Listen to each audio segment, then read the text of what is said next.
مساء الخير، كل سنة وانتم طيبين. النهاردة بقى فيديو النهاردة تجميعة حلوة كده للقطايف والكنافة بطريقتين. الكنافة اللي هي الصوابع الحلوة قوي، وكنافة عادية بتاعت زمان وبتاعت امهاتنا اللي هي محشية من جوه وطعمها جنان. وعايزة اقول لكم بقى، يعني كنا بنسويها على البوتاجاز من فوق ولا على البابور، كان بيبقى لها طعم تاني. تعالوا نبدأ كده بسم الله ونصلي على الرسول عليه الصلاة والسلام. عندي كيلو من الكنافة، وانا ما حطيتوش في التلاجة ولا حاجة. ده كيلو كنافة طازة، يعني لسه صابح وجميل زي ما انتم شايفين. عشان ايه؟ الكنافة تبقى شلة واحدة كده، تاخدي منها تفصصي منها كده وتاخدي تعملي الصوابع الاول. انا عندي السمنة بتاعتي سيحت، سخنت كوباية سمنة على كوباية زبدة، يعني كوبايتين للكيلو الكنافة. والكيلو الكنافة ده هقسمه على صينيتين، تمام؟ كل صينية نص كيلو. هاخد بقى كده، بصوا، شلة كده من قلب الكنافة، افتحيها بتكون شلة على بعضها كده، وبتاخدي منها جزء زي ما واضح في الصورة بالظبط، ولفيها بالشكل ده. ما حطيناش على الكنافة سمنة ولا اي حاجة.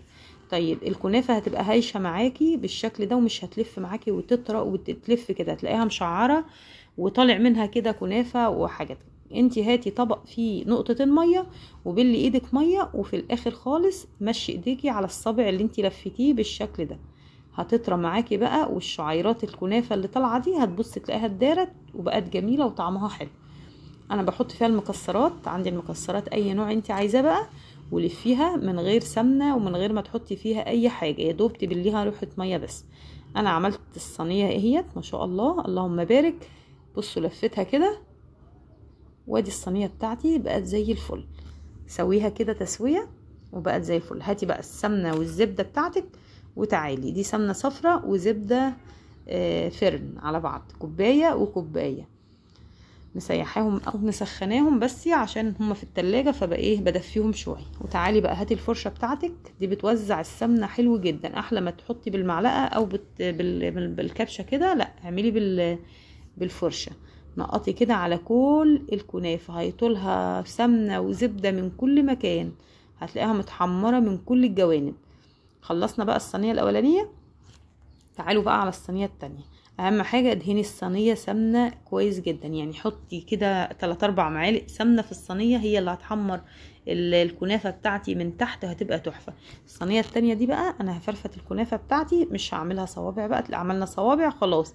التانية دي بقى تعالي قطعيها حتت، بس مش عايزاها مفرومة في الكبة او ناعمة قوي، يعني هو زي ما انتوا شفتوا كده بالمقص شعيرات كده اهي، كده بقت ناعمه، لا ناعمه قوي ولا خشنه قوي. وهحط بقى عليها شويه من السمنه، حوالي نص كوبايه كده، وهدعكها كويس اهوت. ونحط عليها كمان معلقتين من السكر البودره او سكر ناعم، علشان يخلي الكنافه متماسكه معايا اهوت. معلقتين 2 بس من السكر، ده نص كيلو كنافه اهو. سكر البودره، ودعكي بقى كويس جدا، غلفيها كده بالسكر والسمنه. وادي الصينيه بتاعتي اهيت مدهونه، وهنزل بالكنافة بتاعتي نصها في الصينية، وانا هعملها محشية مكسرات بس، مش هحط فيها اي حاجة تانية، ولا مهلبية ولا قشطة ولا حاجة. يا سلام بقى لو انت عندك قشطة من بتاع اللبن، حطيها في النص كده، بتدي طعم للكنافة في حتة تانية خالص. بس انا عملتها بالمكسرات بس المرة دي كده. وهنزل بقى بالجزء التاني الكنافة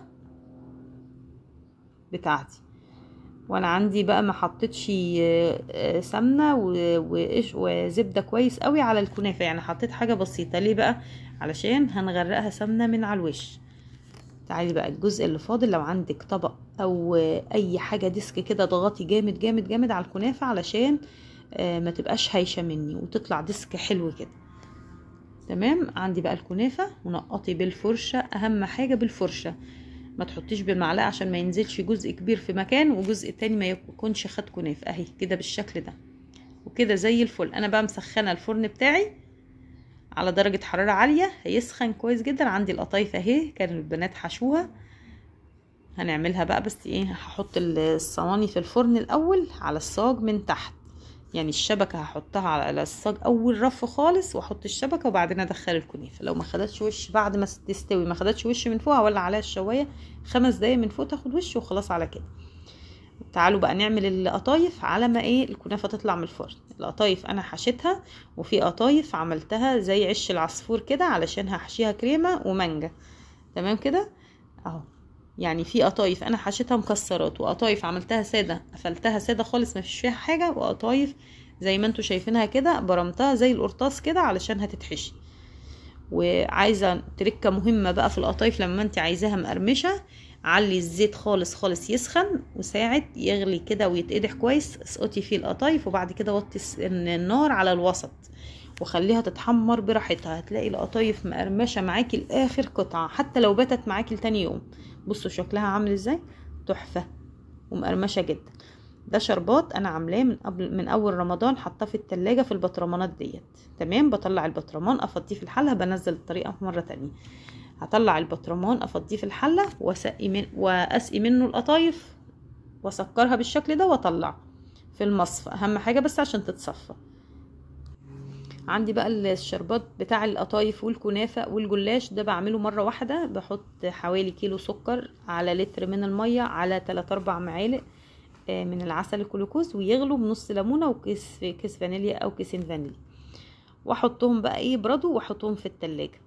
تمام كده. انا عندي الكريمه ضربتها هي في الفيديو اللي عدى، وادي الكنافه طلعت ما شاء الله تحفه. سقيتها بالشربات. وعايزه بقى لو انت عايزه كنافه طريه غطيها على طول، اسقي الشربات على طول الكنافه، الشربات ساقع والكنافه سخنه، وغطي بقى الحته اللي انت عايزاها سخنه طريه، غطيها على طول، البخار بتاعها هيطريها ويخليها جميله. انا خليت صينيه طريه وواحده مقرمشه كده سبتها ناشفه. الصوابع دي تجنن يا جماعه. استودعكم الله واشوفكم في فيديو جديد، والسلام عليكم. ما تنسونيش بقى في لايك وشير الفيديو وسبسكرايب لقناتي على اليوتيوب للأول مرة يشوف قناتي.